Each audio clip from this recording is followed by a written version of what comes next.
Hello, hi everyone. Can y'all hear me? Hi, okay, I'm Joseph Mark. I'm doing a live right now, and basically I cannot hear myself.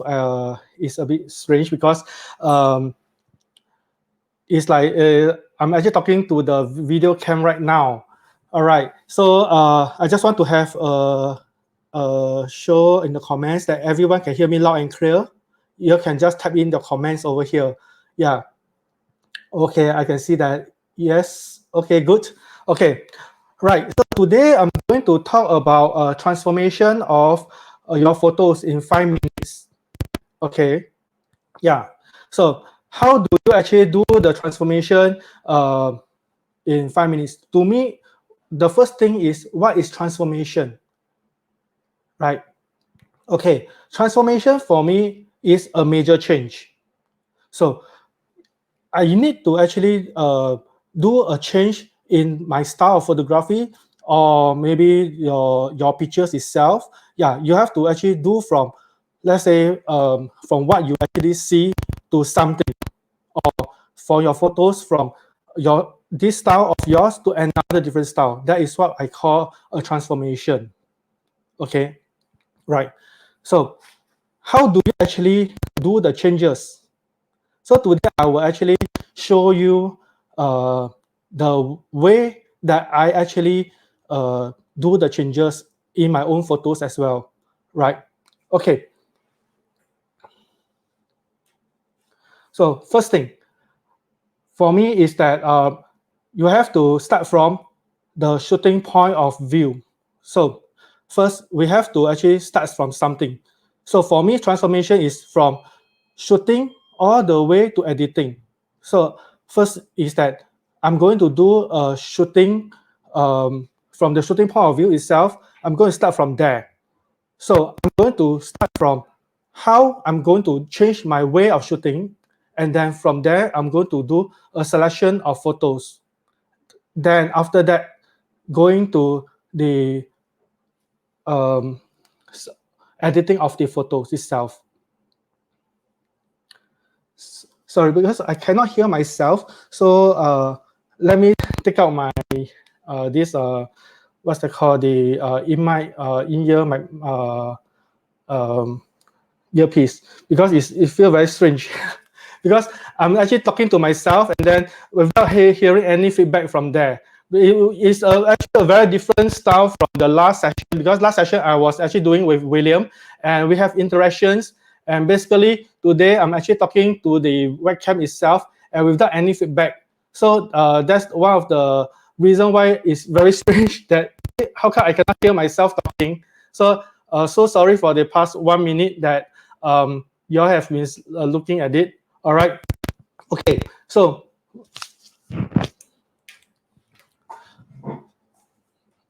okay, maybe we'll just start on doing. I share some of the photos itself that actually that I've taken, and from there we learn how to actually shoot. First thing, how we actually shoot. Second is that how we actually do the selection. Then followed by editing the photos, right? And I will do a photo critic session later on some of the submission of the photos from the participants itself. Then from here, we will be able to learn something along the way. Okay. So just let me share my screen first. Okay. So everybody can see the screen itself. I'm using a Lightroom basically to show my photos itself. So I like to actually highlight on certain things. Is that first of foremost is that for me, transformation itself is a change. So you have to change your style of photography, how you actually shoot. A lot of people shoot from far, nothing wrong with that. But is there an impact on your photos? Right.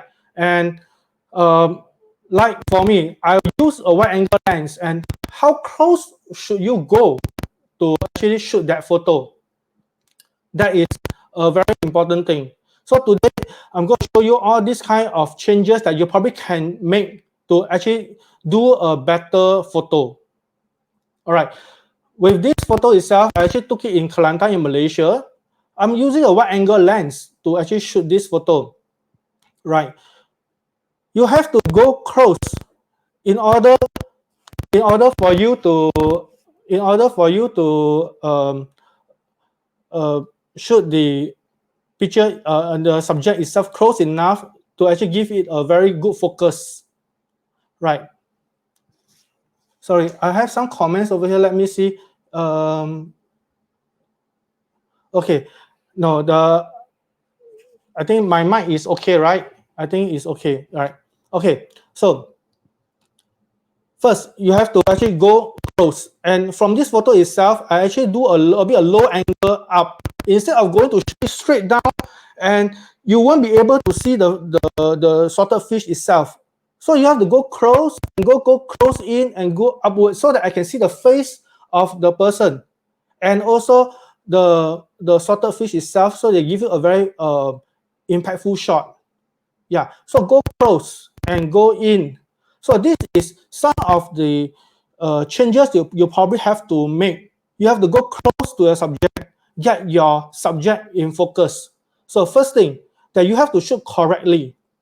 For me, I think that transformation is, first thing is to shoot correctly, because if you do not shoot correctly, no matter how you edit, you can't do anything, because you can edit the blue sky, you can edit the, let's say, the bokeh behind to make it more blur. Yes, you can edit all these things, but the thing is that what you cannot do is your angle. You cannot change your angle.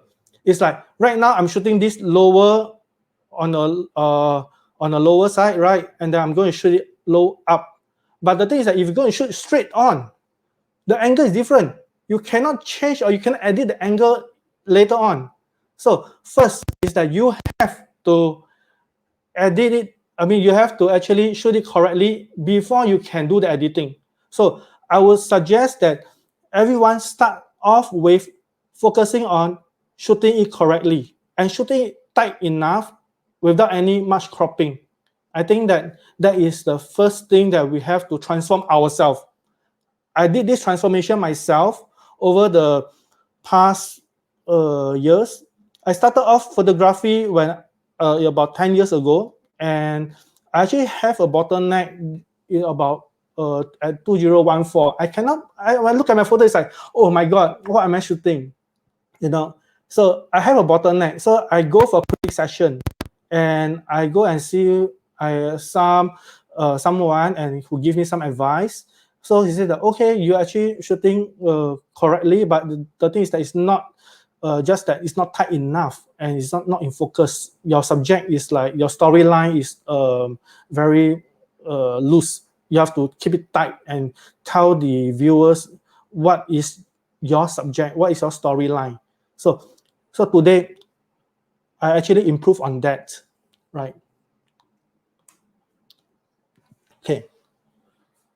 The next picture that I'm going to show you, same thing, is that what is your subject?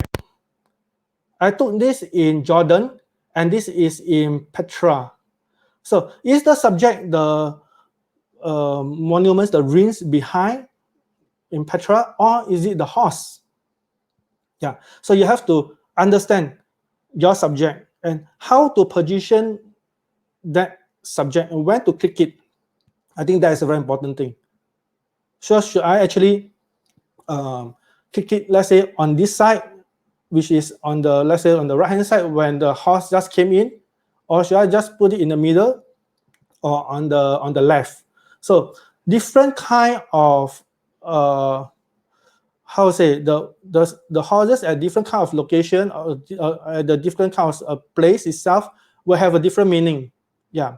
And the picture itself will be balanced or not balanced. So we are talking about all these things, and we have to look at all these things when we actually shoot, right? Perspective like this. I think in Iceland, a lot of people will go to Iceland before and they actually see the ice cave. And of course, they did the shot the shot itself, maybe you want the person to be very big size. But for me, I want to showcase the contrast itself. So I have to actually make sure that my subject itself, like the ice cave, is sharp and the person behind is also sharp. And it gives me a perspective of large and small as well. So these are all the perspective that you have to shoot correctly. If I'm going to just shoot the person with the ice cave and everything will be like just nice, yes, it's a person in the ice cave, but it doesn't have that kind of perspective itself. It doesn't have the contrast. Yeah. So that is one of the thing that you can actually take note when you are actually shooting on the ground. Okay. So I have a question is that what is the faster way to shoot solid images? What is the faster way? Right. So the faster way, there is actually no faster way to actually shoot a solid image. It comes with experience. You need to come with experience and also a lot of practice. I think practice is very important. You have to actually practice and shoot a lot of different kind of style of photos and different kind of perspective. Try. I will put in this way is I will say try. Try all different kind of shot. You can take a wide shot, a standard zoom shot, and maybe a zoom in shot, and you just try it out. Nothing right or wrong. Today you are just wasting your batteries. Yeah, right. So just try it and you learn from there. Maybe, oh yeah, what angle is very nice, or maybe the standard shot is very nice, or the zoom in shot is very nice. So these are the different kind of shots that you can actually try it, and then you see whether what do you like and what is the problem, what is the mistake that you actually face. Yeah, and what do you think, why do you like this wide angle shot or the standard shot? Why? There is a reason why you like it, right? So try it. So there's no shortcut to it. So for me, I try everything. I try different kind of lenses. I try different kind of shots. I do a lot of different kind of style of photography. So maybe let me just give a very good example that one of the things that I try. Okay. Okay, sorry. I have a lot of photos over here. I'm just trying to find the correct photo to actually show you. Where is my cityscape? I think so. It's here. Yeah, this one. So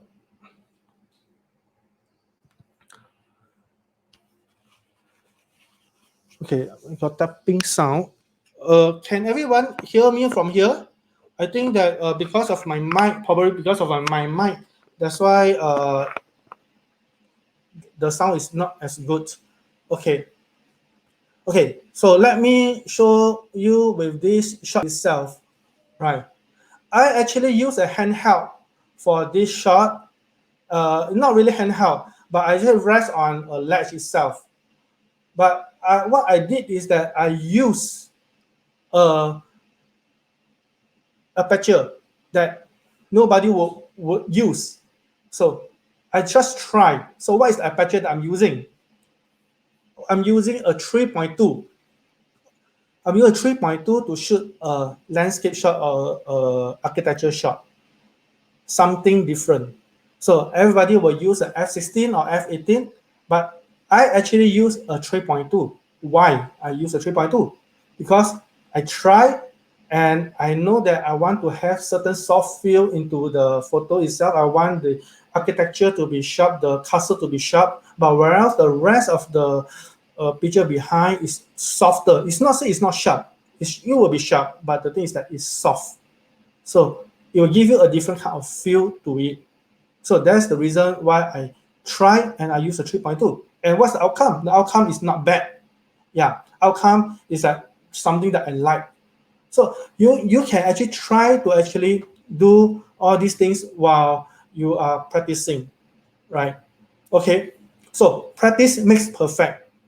Okay, and you probably can attend some classes if you think that you don't know how to actually learn by yourself or from the YouTube. You can actually go attend classes as well, right?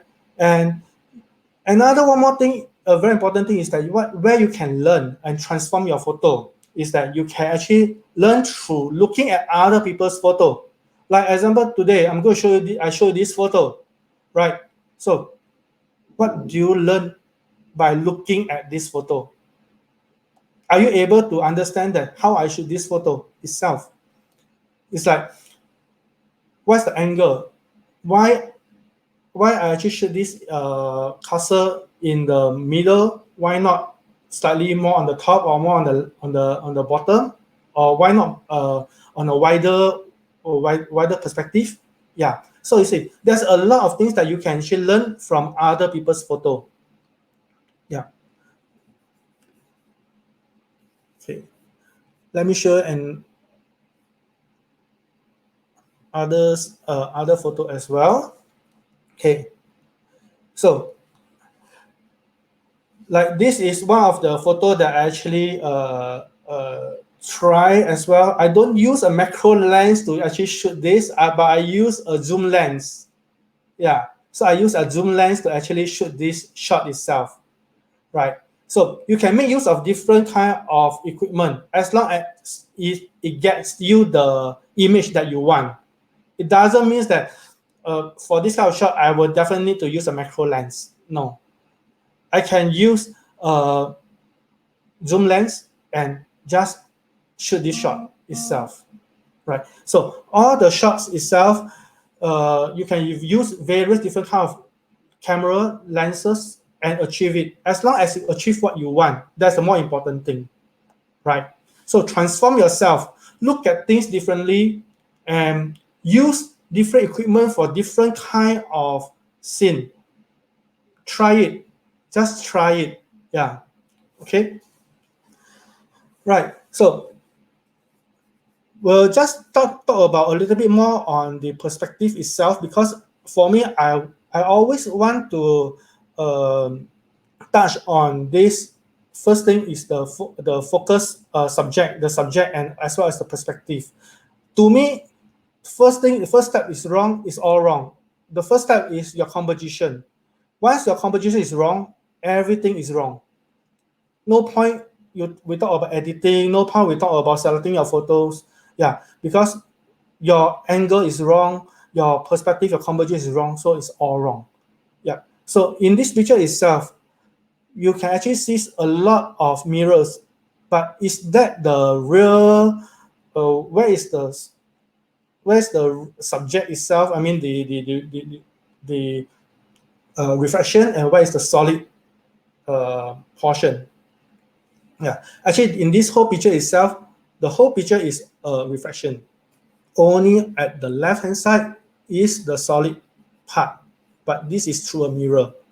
So in a mirror, I shoot through the mirror with all the mirrors inside, and it gives you a different kind of perspective. Yeah. So you can actually make use of a lot of all these kind of creative shots and the angle itself to actually achieve all these things. So I think I will touch on just a little bit more on this before we go in, and I will show you that how I actually select my photo and edit the photos. I think that everybody will be interested to see how I actually transform or edit the photos. Yeah, I think we'll talk about that in very soon, about 5 minutes, right? Okay, I have a question that someone actually posted. Is that do you have to shoot in RAW in order to edit? Okay, there is to me, I'll shoot in RAW because RAW is the negative format. Okay, so it's like the data is all pure data that's coming in from the camera itself. It's not there's no loss in the data itself, so that's why I shoot in RAW. But of course, you can actually shoot in JPEG as well. But when it's in JPEG, the data is really compressed, and all the color profile from your camera itself actually is already built into the JPEG itself. So the reason why I shoot in RAW is because I want to edit my photo myself. I want to get the colors and out to what I actually see on the ground. So that's why I always shoot in RAW. But in shooting in JPEG, no problem with that. But remember that when you start to edit, then you have a problem with the editing later on, because maybe certain like blue color or the red color or whichever colors, you cannot actually go beyond that color range. Then you looks very fake, and because it's compressed data already, it's already locked in already. The data is locked in, so you cannot edit further and you can enhance further. Minor enhancement is not an issue, but if you want to enhance further, you cannot enhance further. So always shoot in RAW. To me, always shoot in RAW. And if you really want to shortcut your processing, so you can shoot in RAW and JPEG. So at least you have a RAW to keep it, and JPEG you can just straight away post it out if you are a bit lazy lah. I'll put it this way. So shoot in RAW first thing, right? Okay.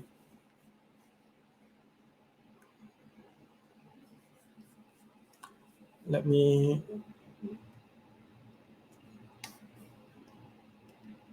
Okay. Another different perspective over here.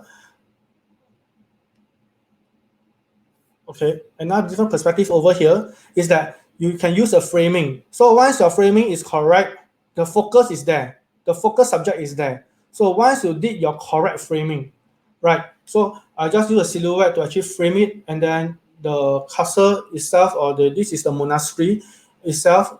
The monastery itself will be just pop up by itself. So just use framing, and you will be able to actually get the subject out right away. So, okay, right. So getting the angle correct is first thing, is getting the angle correct, okay, and getting a perspective correct. Use a correct lens, all right. Then you are able to transform your photos better. Try it next time when you shoot, right? Okay. So now we're going to do something, is how to select a photo. Okay. Let me see.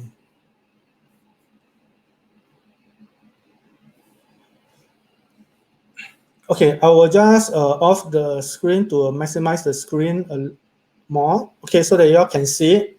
Okay, so how do you actually select the photo itself? So I have I have a few photos over here. So which means that, okay, see, you can see 3 photos over here.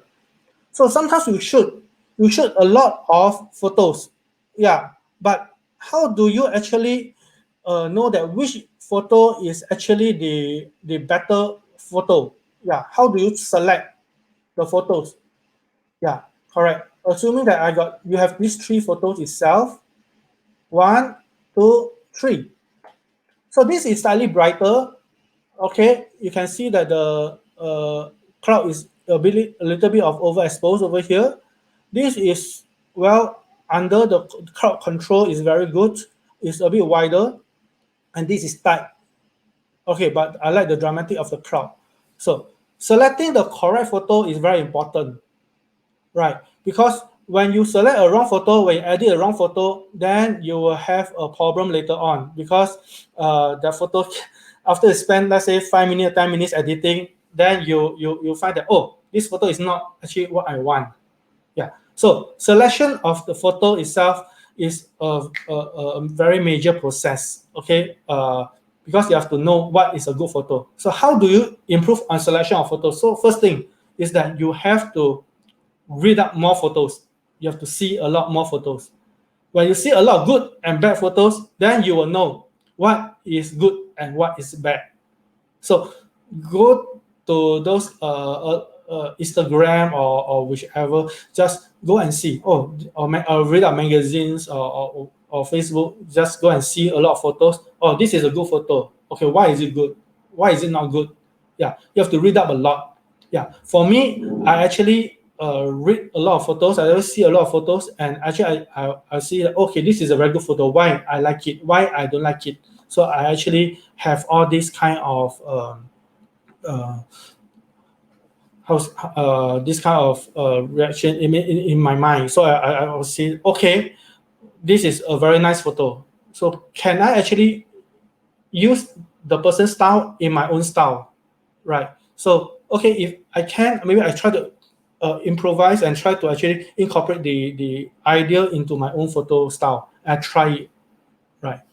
Okay, so now I'm going to do some editing on this photo itself. So right now what I'm going to do is that I'm going to edit my own photos, and after that I'm going to edit the participant photos. So some of the participant of the viewers actually has submitted their photos for me to do some photo critic, and also for me to transform their photos. So we shall see their photos later on, right? But at the moment, let me show you how I actually edit my photo so that you can have an idea. Okay. So maybe I'll just start off with these are the wider shot. Okay. I probably pull the exposure up a little bit first, because this one is the exposure itself is a bit too dark. So let me adjust a little bit upwards. Okay, and I like to have a bit of more contrast over here. Okay, the flow is very straightforward for Lightroom. So you just start from the top and all the way to the bottom. So what we do is that we just adjust accordingly to this is adjust overall picture. I mean the overall picture view. So what we'll do is that we'll adjust step by step in adjusting the overall picture. Then later on, we will start to do using brush to actually do the minor change, minor editing onto the portion of the picture itself. All right. So I will do a bit of shadow. I reduce a bit of white, and I reduce the black. So when I reduce the black itself, it will give me a more contrasty feel. So I would like to reduce the black as well and increase a little bit of texture so that it will give a little bit more clarity into the picture itself. Then the vibrance and also a little bit of saturation itself. So this is just a very simple minor adjustment. See, from this picture itself, from the picture that is before and this is after, you can see a difference between the before and after, right?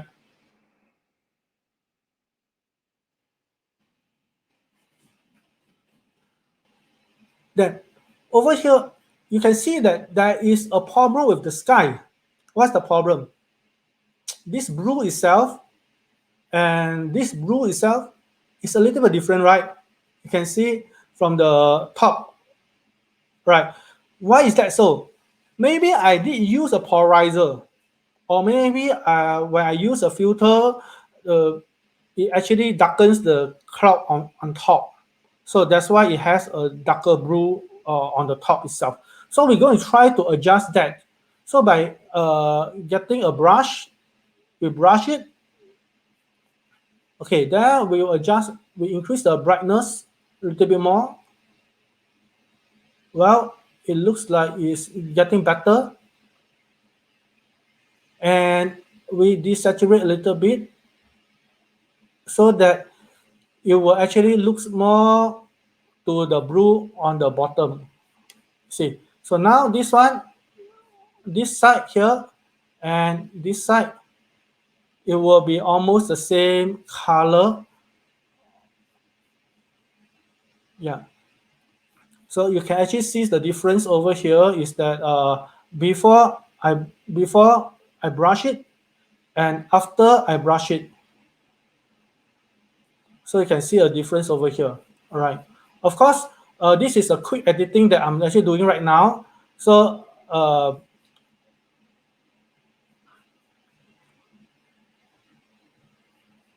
right.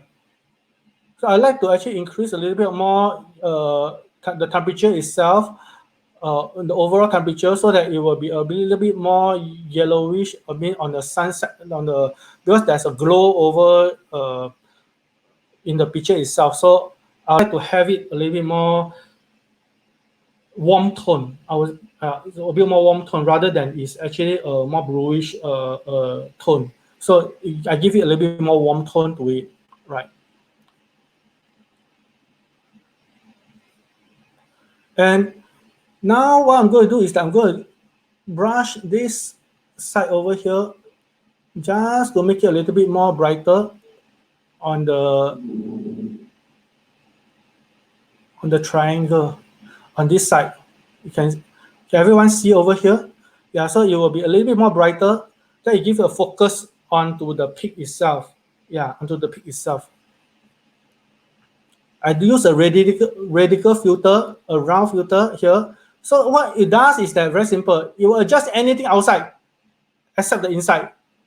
See, you can see a difference. So it will adjust. So what happened here is that what I'm going to do is that I'm going to reduce the highlight a little bit more, and it's like a kind of vignetting. So it will actually give a focus onto the peak itself, onto the bright area, right? And now the last step is that I'm going to do is cropping. In order for it to give a very good focus, and that's it. So this is before and this is after.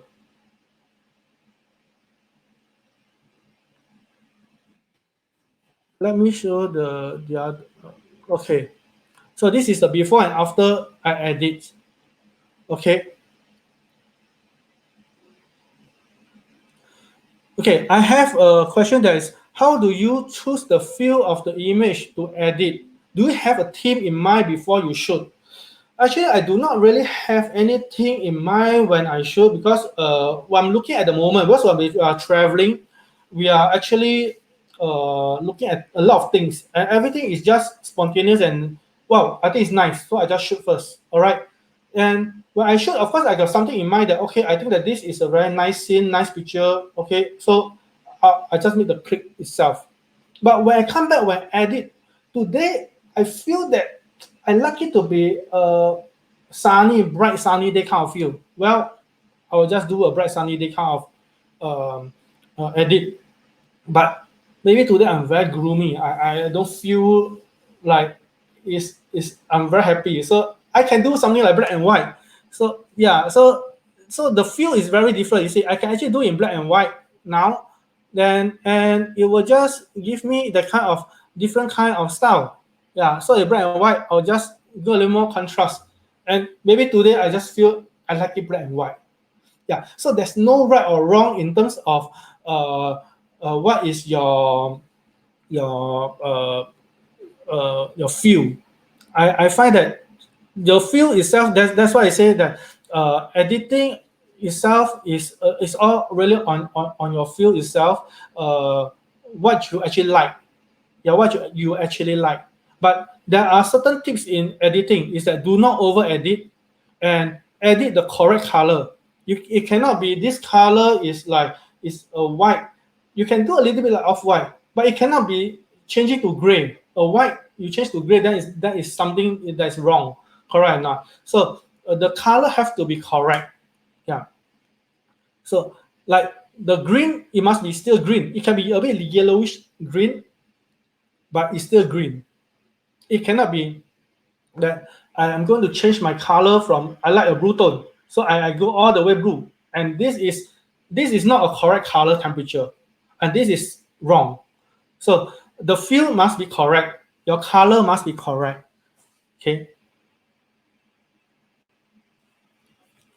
Right. So after I crop it for this image, and I realized that actually it's almost the same as my previous image that I actually shoot. You see, so I edit a wider image, right? This is the original file. Okay, this is the original image, right? So this is the first image I showed you just now.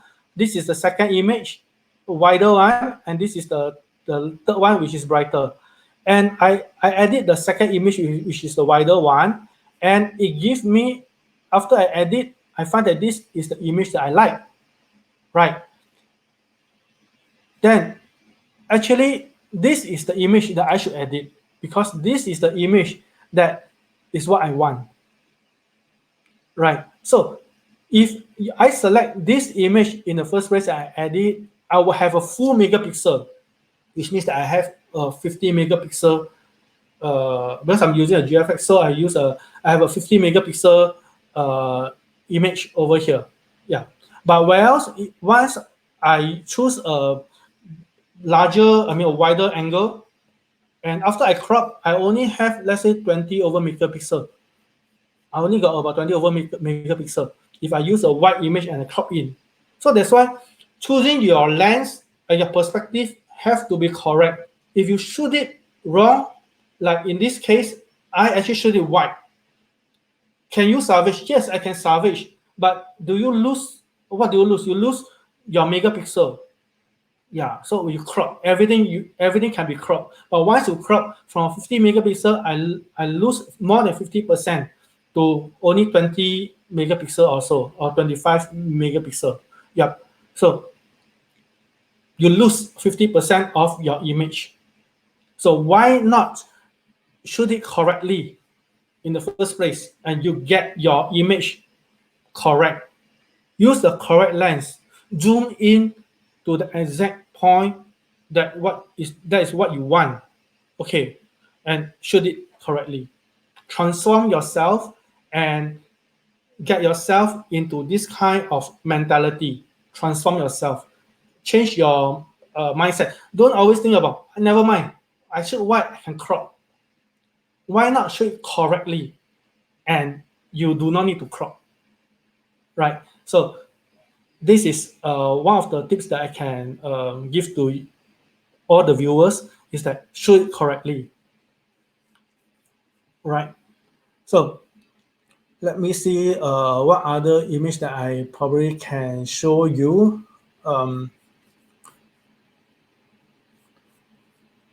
Okay, so I'm going to show you this one. Okay, so this is actually the shot that I actually shoot. This is actually the shot that I actually shoot. Okay, but how do I actually get to this shot? Right, I actually shoot a selfie for someone, my tour mate. I thought, hey, not bad. This shot is quite nice. I mean, with them inside, it's really nice because of shadow and lighting. And after they left, then I shoot this and then edit it. Yeah. So looking at things on the ground is very important. If you look at the correct thing, you will be able to actually get the everything all correct. And after that, you edit, it will be very easy, right? I'll show you the angle just now when I was talking about the angle, different perspective on angle itself. This angle and this angle is different. You see, this is a much higher angle shooting down because the mountain is actually as a background just on the hat itself. You can see over at the hat over here, so it's not covering. I mean, it's just underneath the mountain. Whereas the other shot itself is above. It's just on par. So the different angle will give you a different perspective. Different angle will give you a different perspective. So you have to make sure that is this what you want, or is this what you want? This one will look a bit more less dramatic because it's a bit overlapping. But why I shoot this shot is because, and how I shoot this shot is, I actually use f2 in order for me to shoot getting the bokeh itself, to get the bokeh itself. Yeah. So when I use a bokeh to actually blur out the background so that it will not overlap, so that the image will not overlap, right? So I'm using the lens to actually achieve this effect so that it doesn't overlap and it have a depth itself, so that it gives you a more dimensional kind of picture, right? And the other picture that I have is that I go in slightly closer, but the thing is that I want to do a bottom-up angle. So the perspective is different again. Same picture, same person, but the angle is different. The perspective is different. This one will give you a much more punchier shot, which means that it has a punch effect over here, and it gives you the kind of wow effect. When you look at it, it's a wow, straight to the point. The cormorant, the fisherman, and the light, and use the light to shine onto the face, and that's it. Yeah, but the angle give a different story. Yeah, the angle will give you a more more punchier shot. Yeah, right. Something like this as well. This is in Guilin. So I have this shot itself, which is on a higher angle, and this shot on a lower angle. See, the higher angle shot is, well, as per normal, it's a very stereotype. It's yeah, you can see everything all sharp. Of course, the depth itself you can see from the front to the end. It's all, you can see everything all very clear, right?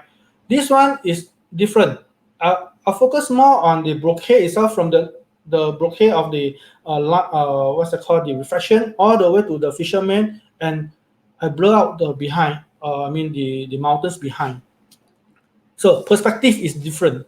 When the perspective is different, the focus is different. Your storyline is also different, and the feel is also different. The feel is actually totally different, right? So try different angle, try different perspective, try using different lenses, and make that shot, right? Don't always stick to one angle and don't move around. You see, when I am at this spot in Guilin, everyone is actually taking a tripod and shooting this angle, tripod, right? But I don't use a tripod. I just handheld. I just walk around. I took this shot using, handheld as well. And I go down to the other angle. I also use handheld, and I just shoot. So you do not need to actually stick to one angle. Then you only got one shot. Yeah. So try different angles. Okay. So I have a question. So what is your tips to address the low light condition without using the flashlight? So I like this shot itself is taken in the wee hours in the early morning. So sometimes you just need artificial lighting. Okay, like make use of all these kind of lights to actually brighten up the subject that you want. Okay, that's one thing. And secondly is that you have to pump up higher ISO. So your camera has to be a very good camera, and so that you have a very good noise reduction camera. SD4 will be good. Is launching. So have everyone start to actually pre-order the camera itself. Yeah, if you have not, then you can actually tap into the comments over here, and they will contact you on the SD4 itself. Right, a little bit of advertising for SD4. All right, okay. So I think that it's already quite late. So let me start off with these photos of the participant that who actually submit the photos. All right, okay. So I think that the person actually showed it in a black and white, but I somehow, when it comes to me, is in black and white for this shot. So okay, what I'm going to do is that this is when they shoot in black and white in RAW. This is shoot in RAW, so it will actually be when it's RAW, it's also in color, even if you shoot, even if you set it into black and white in your camera itself. Okay, so I'm going to show you how I edit and transform their photos. Okay, so some of the questions that people will ask me, why do you need to edit the photo? I don't like editing. I think editing is very fake. Yeah, but we have to do editing because we are shooting in RAW. When we shoot in RAW, these are all the RAW photos.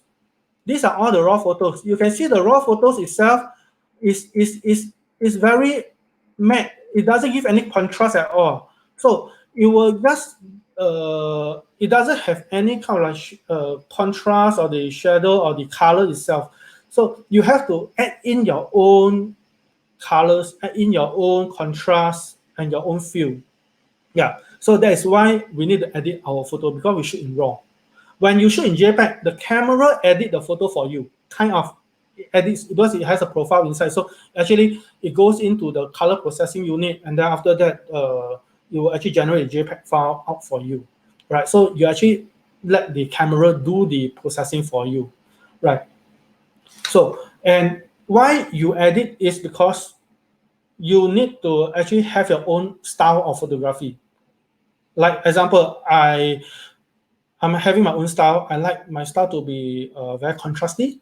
Okay, some people like to be very flat. Yeah, that is your own style. So nothing right or wrong, but it's just that it's your own style. All right.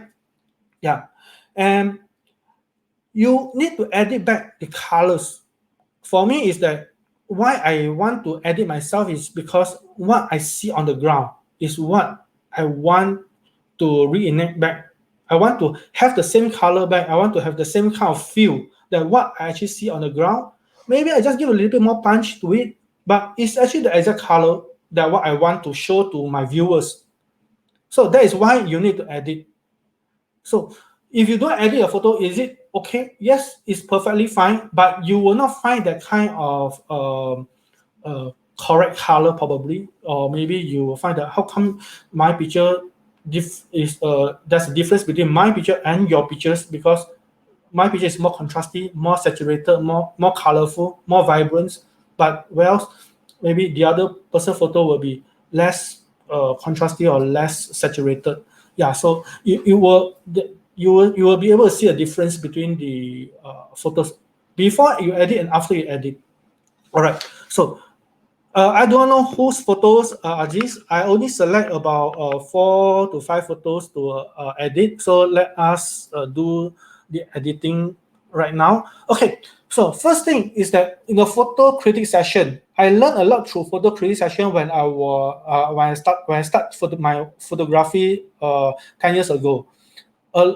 I actually attend a lot of critic session. I submit all my photos, and whether good or bad, I just throw in, and I get the professional to advise me, right? So the master will actually advise me that, oh, well, this photo is not good, that photo is, and it's not just the master, actually it's everyone. We have a group. So the group will actually say what his own feel. Like I feel that I like this, I don't like this, I think that there's a problem over here, there's a problem over here. So everybody will have a different view. But some view are valid, some view are not valid. So I learned through that. That's why one of the fastest way to learn or transform your photo is to go through photo critic session. Yeah, is to learn through all this kind of session, and you will actually be better, because but you have to accept others people's view. That's the first thing. But of course, today my view is not totally perfect. But that's my own view. Okay, if you think that it's not good, pardon me. All right, so maybe you have your own view. But today I'm going to do is I'm going to share my view and how I actually look at this picture based on what is submitted to me. I do not know the person, and I do not know where is this picture taken from. And what we do is that I try to understand what this picture is going to tell me. There's no words in it, right? So what does this picture tells you? Maybe you want to think about it. Today we're trying to understand. First thing, understand what does this picture wants to tell. What does the story actually attracts you? I mean, what does the photographer wants to tell you, his story or her story in this picture itself? Okay. The boy actually is looking at the camera straight. I think having some food or snacks on the hand. All right. It looks to me that is in Asia, maybe Malaysia or Indonesia or Myanmar, somewhere around our region. Right. So, is this a good picture? And where is the problem with this picture? Okay. One very major issue about this picture itself is that I actually always look at this pole, this wooden stick over here on the right hand side. This is a problem area. So when I need to edit this picture, I need to remove this because it's very distracting. It's very distracting, right? So, and behind on the background is very bright, and it actually my eyeball actually goes zoom in into the brightest area, which is behind over here, right? So now I'm going to transform it. So what I'm going to do is that I'm going to reduce the exposure down a lot more so that the car or the bright side on behind is not actually distracting me. All right, and I'm going to crop it first. This time I'm going to crop it first. So I remove this part of the photo where the uh, the pole is actually very distracting. So now it's very focused already. Straight away, I'm looking at the boy. The boy is looking at me, right? So, but the thing is that it's very under, and it doesn't have any much of spotlight onto the boy face. So what I'm going to do is I'm going to brighten.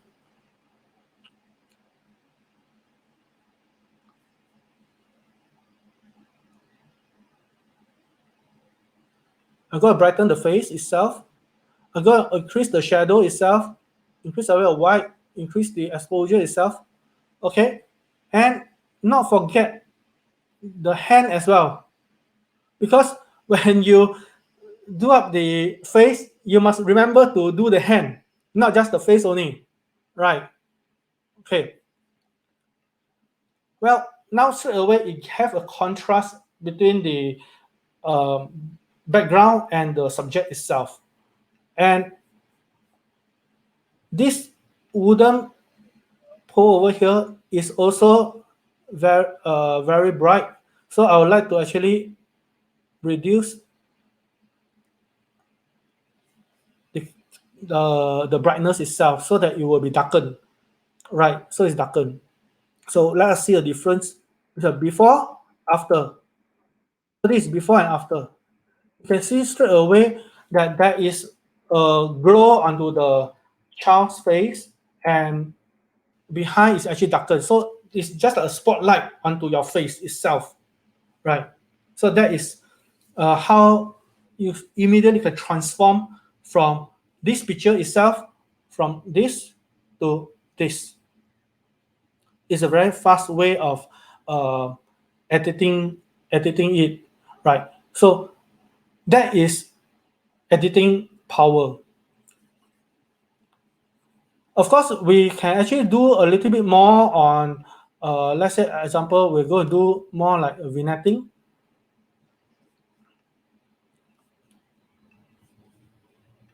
And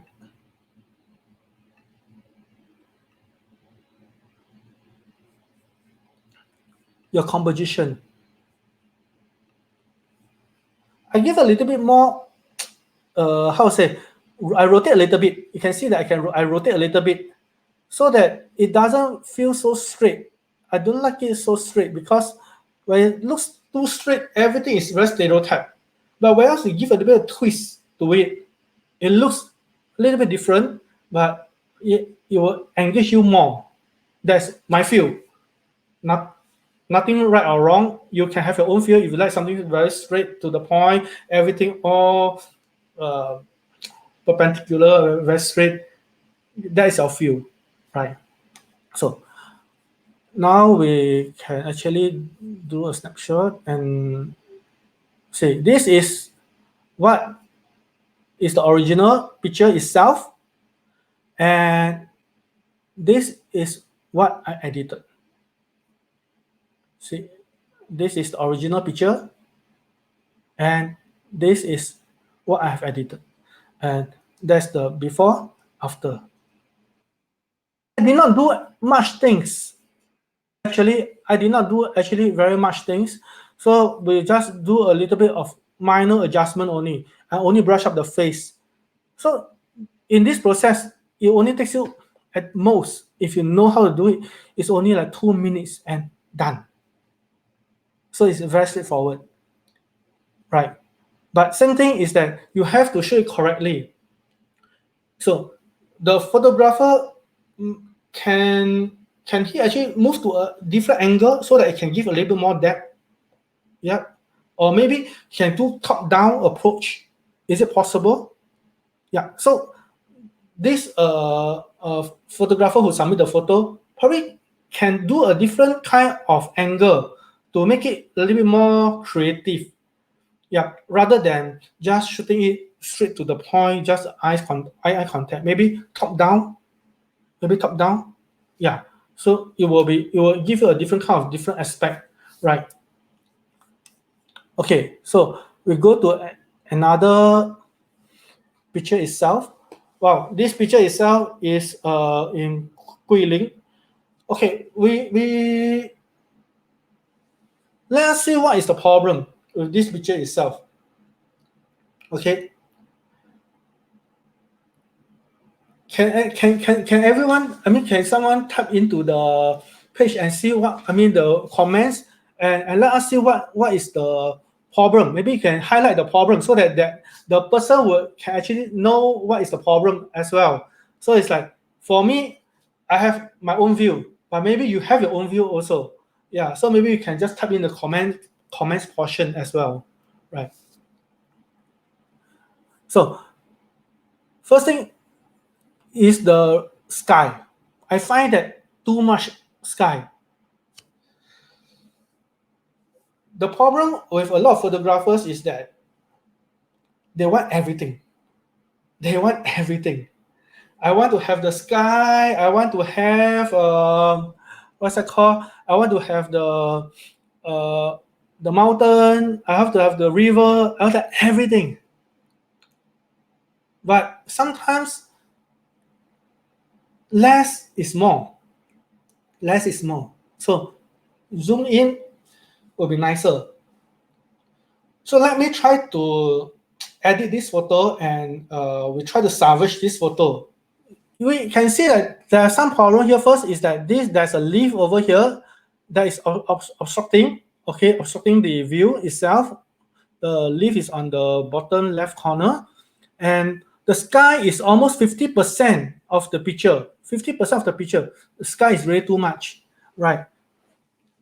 So how are we going to edit this picture? All right.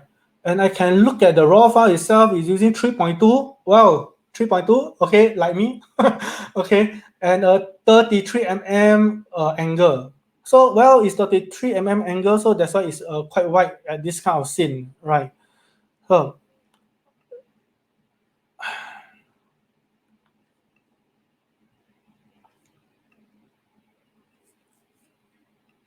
let us see.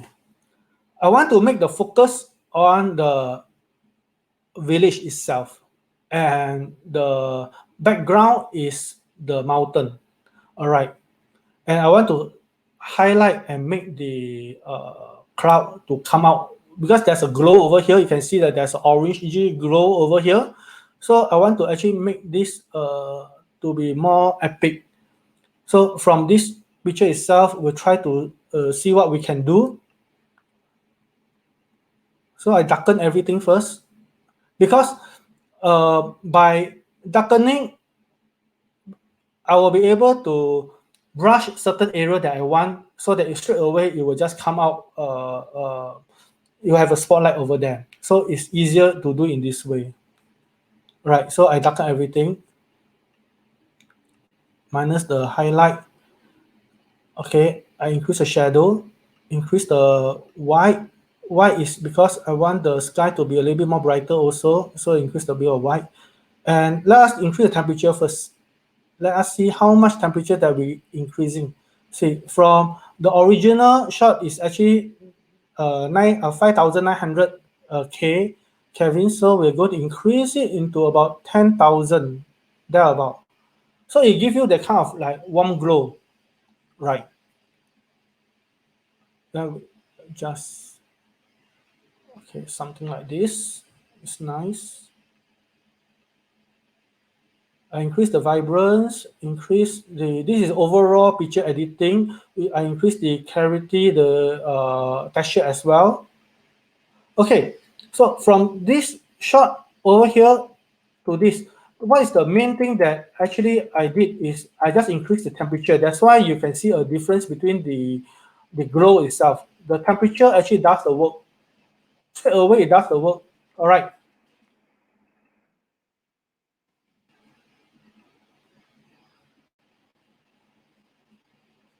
Now I'm going to brush this area here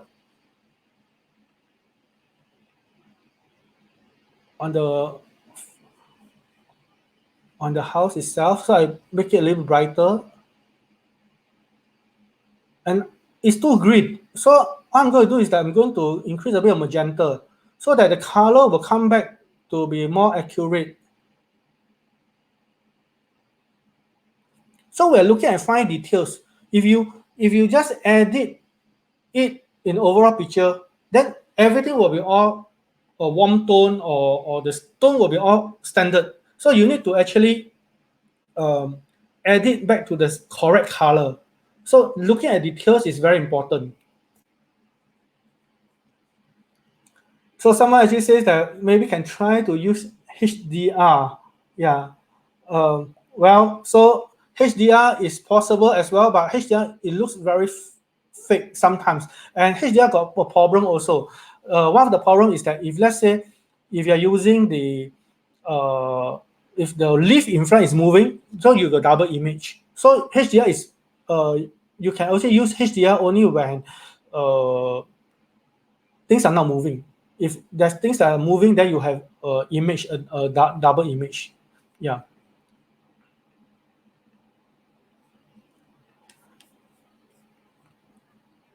So what I'm going to do is I'm going to brush this whole area here on the top. And I just press the O. I just make sure that I can see the overlay. I can use the color range mask to actually highlight the things that I want to uh,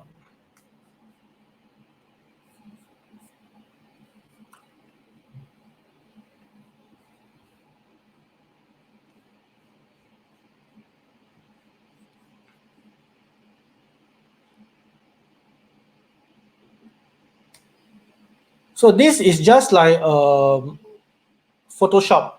I'm doing layer by layer. You see, what I'm going to do is I'm changing the color of the sky by turning it to a bit more orangey. By using a brush and actually paint the sky more orangey. Okay, you can actually see it from here. This is the before and this is the after. So you can actually do it a little bit more orangey over here, just on the sky portion, by using a mask, a range mask option. So you can actually highlight only that certain area.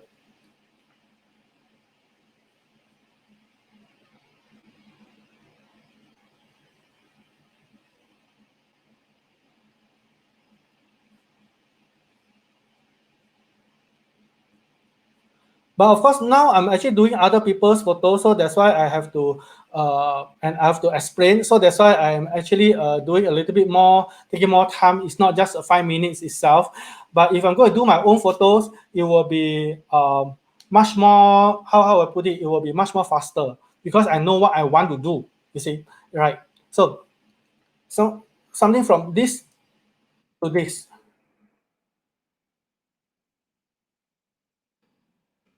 It's a very easy transformation. So you just need to crop it tighter. I think the key thing is that the whole field is too wide, and in order to salvage and make use of the leaf in front brocade, so it gives you like a depth. So I actually make use of this leaf itself, and I created a kind of a depth in like another layer in front. So this one layer, and then after that the house, and then the mountains behind, then into the sky. So there is about 4 layers over here. So I make use of the brocade of the leaf itself. It's a problem, but we make use of this problem and utilize this problem to our advantage, right? So salvaging a photo itself, right, from this big to crop in, where all the negative space is on the top. You can see all the negative space is the sky, right? Right, and then transform to this. Okay. So then next we have this is the original shot that the photographer actually sent to me. Okay, and this is the raw file. So you see, when he edit, he has his feel is that it's going to be a bit darker. Okay, so let me see what feel I have different from this photographer. Okay, this is the original raw. This is what he edited. This is what he edited, right?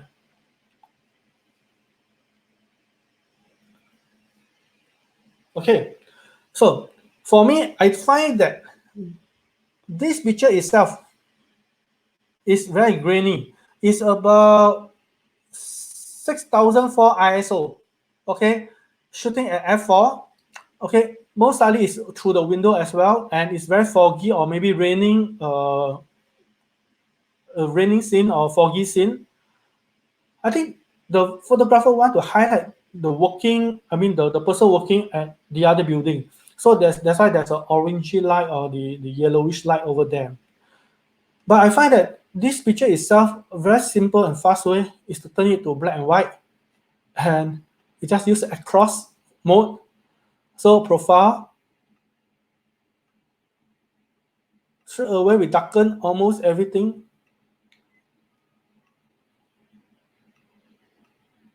And yeah, so that's it. You see, I did not even go to brush. I just do the entire scene using what's that called, the entire picture profile, just adjusting the fill panel, and that's it, done. This is something that I think that I like this one. So maybe let me see whether if I can show you the reference. So reference, yeah. So you can see this is the photograph from the photographer, and this is just a black and white. So straight away you can actually see that the black and white is actually has more feel to it. Of course, the color one will be nice as well, but color version I have a different kind of feel. Maybe I can share it with you by editing it differently. All right. So first, when you have a high ISO and all this kind of like high ISO image, what are you going to do about it? Don't worry. Normally for me, when there's a very high noise, high ISO, I will just change it to black and white. Simple. Change to black and white, everything will be done, because it doesn't show you all the noise. I mean, you can see a noise, but then the thing is that, well, it's acceptable in black and white. Yeah. So this is one of the. Of course, we can make it more contrasty by actually brushing it lah.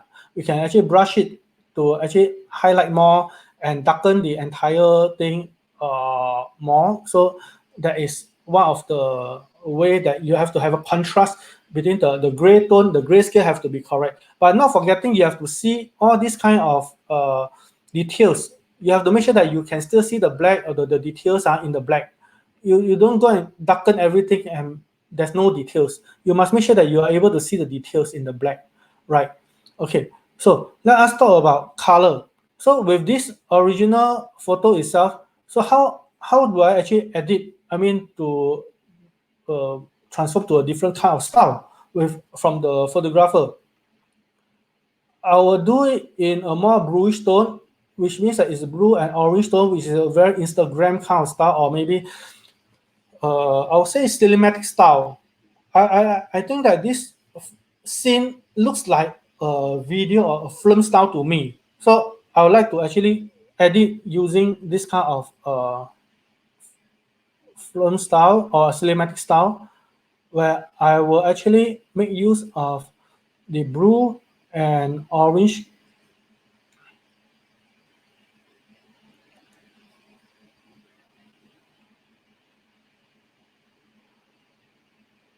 Let me see, not too orangey. something like this, okay. And I got to fine tune a little bit more because there's some spillover at the ledge over here. So we got to clean up a little bit.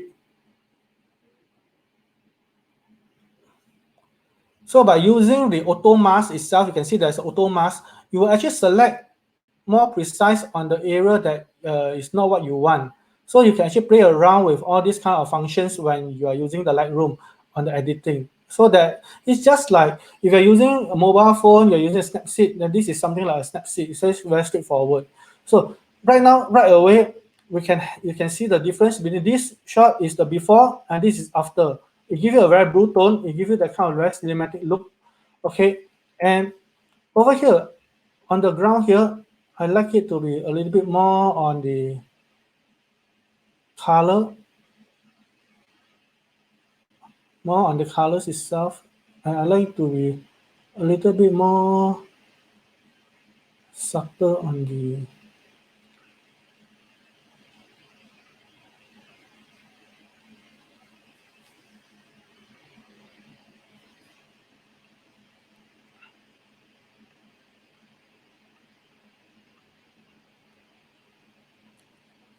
so the just now what I did is that I brush onto the root itself so that it gives another different kind of color to the root itself. So it gives you a little bit more different kind of orangey light. So I got blue, I got orange, I got a little bit yellow. So it gives this kind of style is a little bit more cinematic kind of style. So that is what I actually did in the editing itself. So that's why I say editing give you a different kind of feel to what you want. Yeah.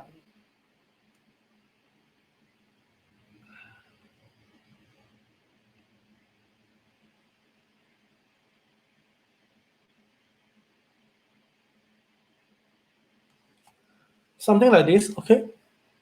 So we'll do a reference. So the photographer actually edit using slightly more black and then a yellowish on the window itself. But I did it in a different kind of tone. So when I use a different tone, the blue itself will give you that kind of very cool effect, cool feel. And the window itself is warm tone. Yeah. And the root itself has the kind of like orangey light over there at the bottom itself. Yeah, so of course we can fine tune a little bit more. Yeah, if you want to, but I mean this is something like my field. Yeah, so we're doing a different kind of field over here. So you can try out this kind of different kind of colors, combination of colors, blue and warm, maybe pink and green or something, different kind of tone. Yeah, in your editing process, and you will actually find you will get different effects over here. All right, black and white. Just now I show you a black and white as well, right? Okay. So somebody says that maybe can crop to make the window bigger. Yes, the window when the window is bigger, the thing is that my bottom the root is there won't be any more root below. So I want the root. I want the root. Now maybe the best I can crop is like this, right? Right. Okay. Okay. So come to next picture. So this picture itself is, well, you can see is blur, right? It's blur. So how can we salvage this photo? Yeah, I think that in order for me to salvage this photo, we have to look in a different kind of artistic field. What I will do is that we will crop it tighter because a lot of negative space. Same thing. It's very cluttered. There's two houses here. Of course, if I want to crop it away, I can crop it away. Or I can clone it away. But the thing is that the picture is blurred. So the photographer did not shoot this picture correct in the first place because it's blur. Maybe he wants to try a motion blur. I don't know, but it's coming towards. So the speed itself is actually pretty fast. But the thing is that it's 1 over 500 second. So 1 over 500 second, it cannot freeze the action of the horse. So because it's running straight towards the photographer. So how? So he probably have to go to a higher speed, shutter speed. Yeah. So all this kind of experience. So when you set to a wrong setting, and well, I get a blur shot. So and I go all the way there this winter, and how? What am I going to do with this shot? And that is probably my only picture that I have.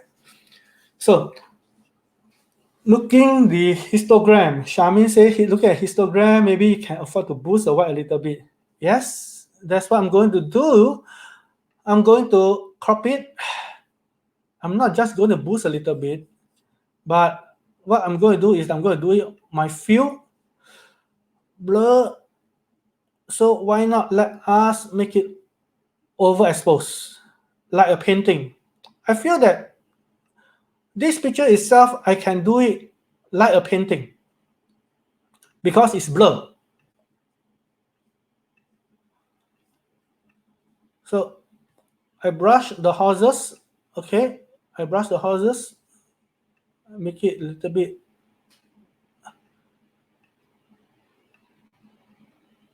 under, a little bit more texture, okay.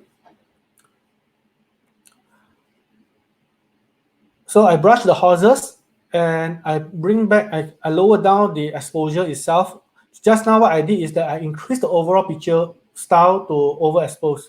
And I still want to overexpose more because I just find that sometimes it's not overexposed well enough. So I just make a radical filter and I adjust anything outside plus another one more stop. So it's just like a piece of white paper. All right. Then what happened here is that I crop it and I got this shot. Maybe I want to have a little bit more on the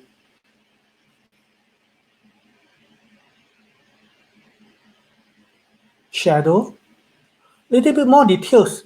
It's not saying that everything is going to be gone. I still want some details on the horses, especially some of the fine details like the shadows and the background, so they give you a little bit more contrast. It's like a painting. You don't just paint the horse itself, but you have to add in a little bit of shadows and stuff like that. Yeah. So from this is the original, and I do it in this way. It's overexposed, right? So the motion blur fill, yes, and it actually more like a painting style. So even if you show wrongly, but there are sometimes you can still salvage. You can still salvage it. Yeah. Add a little bit more vibrance and the saturation. Then add a little bit more color. So it has the kind of motion feel to it. Right. Correct. So and straight away it has a focus. By cropping it tight, it gives you the focus. It gives you the focus. Okay. Let me go to this is the original file that the photographer actually submitted. This is a raw file. Right. He showed a lot of negative space. A lot of negative space over here. And after we crop and we edit, it is tighter and straight away it gives you that kind of straight to the point. It's a horses, it's a motion blur kind of feel, but it's more like painting. Yeah. So this is something that you can actually salvage your photo using the Lightroom editing software, right? Okay. So someone say, can I submit my photo, raw photo, and you suggest how to edit? Oh, yes, of course. You can actually submit in, and basically this is what they actually submitted to me, the raw photo. And I actually right now I'm showing everybody on how I actually edit their photos. Yeah. So and they can actually do in this way, or you can actually do in this way, right? Okay. This is one of the photo that the last photo that I'm going to edit for tonight. Is Great Wall of China. Okay, same thing. Let me examine the photo itself. Okay, I think first thing is that it's a bit too dark. Okay, but I think when the photographer shoot dark is because I think he wants to preserve the sky not to be overexposed. So he purposely shoot underexposed. Okay, so I want to know how much I can pull back the colors. Okay, I pull it back all the way to 5 stop to take a look. So you can see that okay, the details is quite fine. Okay, it's good. Okay, 5 stop. Okay, so now what I'm going to do is that I just put in this way first, this exposure first, and then we see examine what do we want to do with this photo. Okay, first thing is that it's too big. The scene is too big. Everything is too big, and there's no focus on what you want to tell the person. I mean, tell the viewer like me.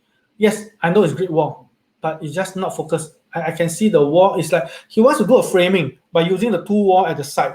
But the thing is that it's not so focused because the sky is still too much of the sky, too much of the sky. So he wants the sky. He wants to do a framing. He wants to have the leading line of the what's it called, the Great Wall. He wants everything, right? You can see over here. So what? So how can we do it? I mean, transform it to be a nicer photo. Okay.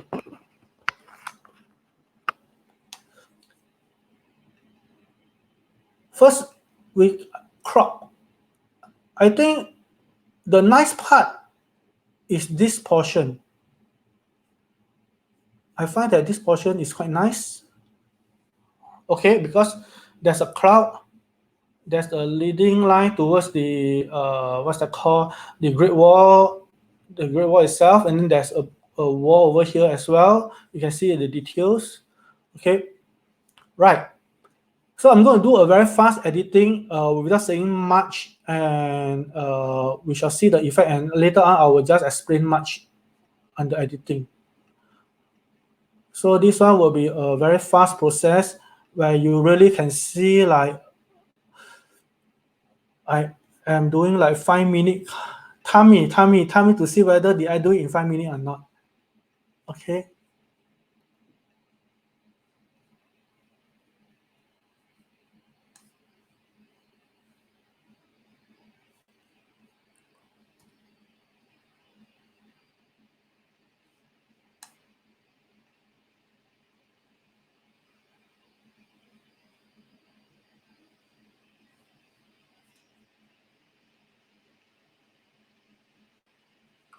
Right. I'm so sorry that I'm actually editing it, so I didn't actually talk so much. So bear with me for a while. Okay. So actually what I did for right now is I'm using a range mask. Okay. So a range mask, what does it do? You will see that the range mask itself, I actually only highlight certain colors and certain, you see, I will highlight the entire thing, or I brush the entire thing, but I only take the range mask on the color range mask itself. I only select the cloud only, so it will only affect the cloud. It will not affect other things outside of the cloud. So that is the range mask that I'm using right now. It's one of the advanced technique.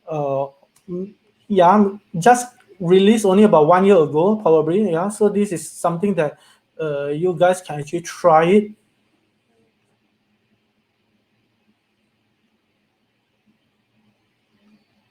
So I actually add a little bit of color to it.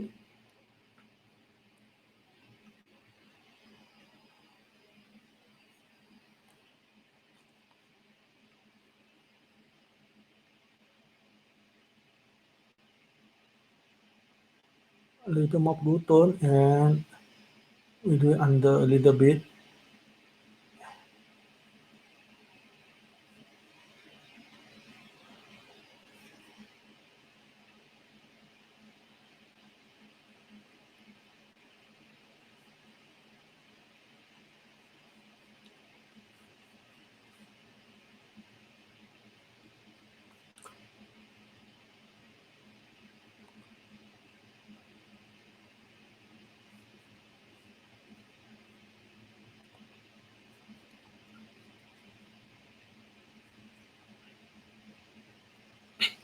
So something like this to this, quite a straightforward kind of processing, which means that I actually make use of the lighting that it actually shines onto the Great Wall itself, and we just make it a little more contrasty so that it will give you the kind of like three-dimension effect.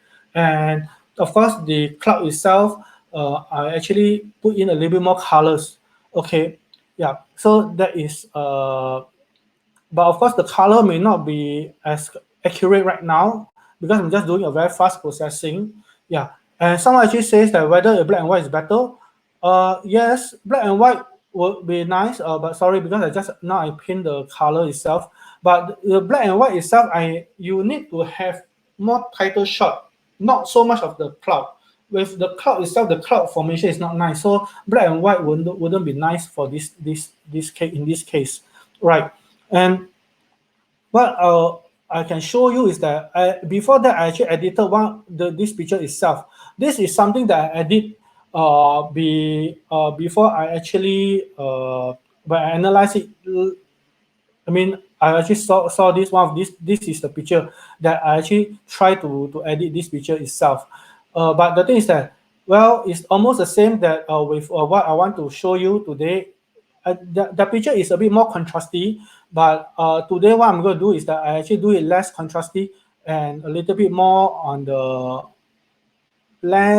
more subtle. I would say put in this way, more subtle, right? Right. So this is how you actually do it from this picture to this picture. You increase the brightness itself, and you actually put in some colors and make sure that the cropping is correct, right? So you can see from this is the original file. This is the original shot itself. This is the original shot, and this is what I've edited. So crop in title. So cropping is a skill. Cropping is a skill. So you need to learn how to actually crop to or shoot to what you want. Because if right now is like when I shoot, this is the scene that I want. I shoot in this way. I will not lose any megapixel.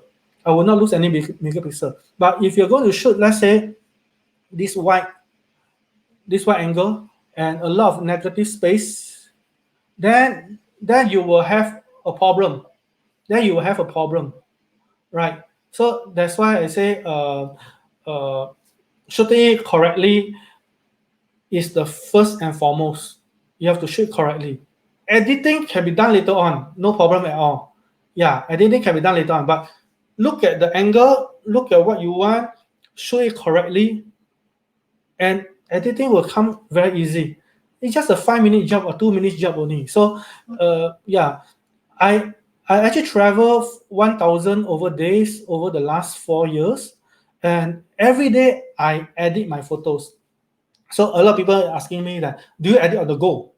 Yes, I actually edit on the go, right? So this is the process that I actually do. So first, you edit on the go, and you review your photos every day, right? And I have like so many photos that I need to edit, so I have to edit very fast.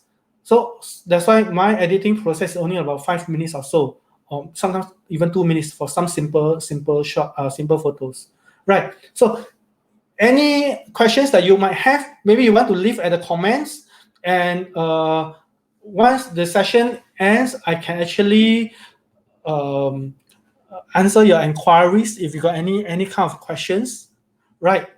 And I think that's much for me for today, and I would like to actually just summarize everything again, right? That what we have actually shared, what I have actually shared today with you. First is that focus on your composition, shoot it correctly. Okay, so this is a very important thing. Get your storyline, get your subject in clear focus, what you want to tell your viewers. All right. Secondly, select the correct photo. Select the correct photo. Okay. Select the one that is what you want to edit. Don't take a wider shot and crop it. All right. Then third is edit. So when you edit, don't over edit. Just do some changes enough and make sure that it's correct. Yeah. So don't do too heavy editing. Like I want the sky to be very blue or something like that. So it's not realistic at all. So just do some minor adjustment. All right. I hope that my tips for you today, you will like it, and I will see you guys next time. Thank you.